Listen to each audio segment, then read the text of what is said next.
Samantha dahil siya ang top 1 sa klase. Thank you guys! Mag-aral din kasi kayo na maayos. Paano nangyari yun? Nag-review naman ako buong gabi ah. Tama naman lahat ng sinagot ko sa exam. Oh, Scarlett, bawi ka na lang ha. Ikaw ang pinaka-lowest. Talaga ba, Samantha? Alam naman nating dalawa kung sino talaga yung top 1 at hindi ikaw yun. Ilusyonada ka talaga kahit kailan. Loser!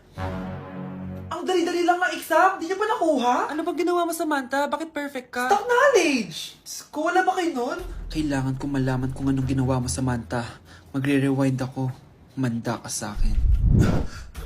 Nakapag-rewind ako. Ikaw pala ang top 1, Scarlett? Tignan ko na lang kung sino magiging top 1 after neto. Ha? Bawal yun na. Okay, class, start na tayo. Class, magle-lesson na tayo ah. Ma'am, bago mo ituloy yan, may kailangan ka malaman.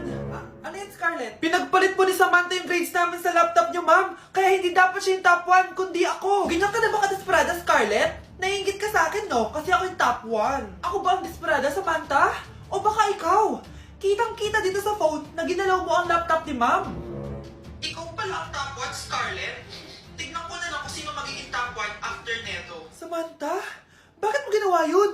Alam mo bang major offense yun, ha? Sumama ka sa akin. Ipapatawag ang mga magulang mo. Ma'am!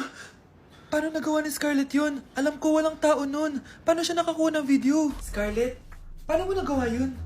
Ha? Ang alin? Nakita kita kanina. May hawak kang relo. Tapos, bigla ka na lang nawala. Nakita mo yun, Cheska? Huwag kang maingay, ha? Dahil ang relo na to may sumpa. Ano bang meron yan sa relo mo? Dahil galing to sa